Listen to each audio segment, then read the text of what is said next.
Hello, my name is Sam, and today I'm going to show you how to work the Tricaster green screen. The next step is to go onto the camera settings that they are in front of. Right now they are on camera 3, so I'm going to select the settings button. I'm going to make sure that I am on the live matte tab, and I'm going to turn on the live matte. This is going to start to chroma key out whatever is selected, or whatever color is selected. So I'm going to select the eyedropper tool. I'm going to hold down left mouse button and I'm going to drag it and I'm going to drop it onto the green. As you can see, this green screened out the green screen. Next is how to correct it. If you look in the upper right corner, you can see there's a little bit of fuzz or static. So we're going to go ahead and we're going to try and reduce the amount of grain as much as we can. So we're going to adjust our tolerance layers,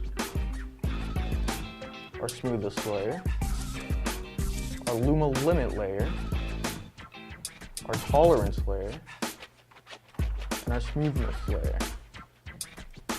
And once we've done all of this, it should look as nice as it possibly can. Your tolerance is going to be how much of green it's going to try and key out. Your smoothness is how smooth it's going to look. Your tolerance is mainly color correction, so if I turn it all the way up, you can see his red shirt has turned orange, and when I turn it down, it turns back to red. And smoothness is just how smooth it looks. So once we've reduced the grain as much as we possibly can, we're going to hit close, and we're going to look at our shot. It's a pretty good shot right now. Next is to actually apply a background.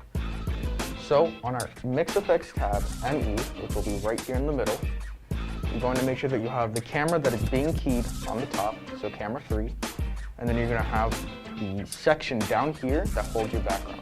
Right now, that is graphics 2. So we're going to click on graphics 2. Once we've done that, we're going to go down here to our program and preview buttons, and we're going to make sure that we select ME2. So when I press ME2, we can see that we have our background behind our actors. Down here in Graphics 2, I have all of my backgrounds preloaded, and I can switch them with just a click of a button. And well, that's pretty much it.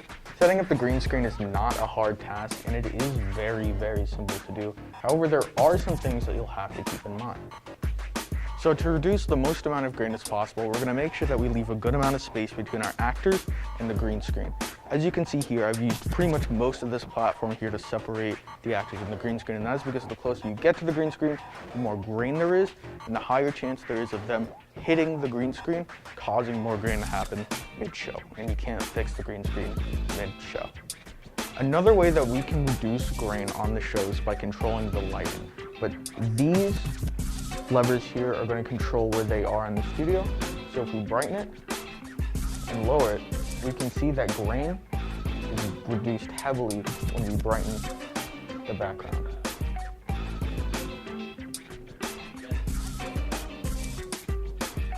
Just like that.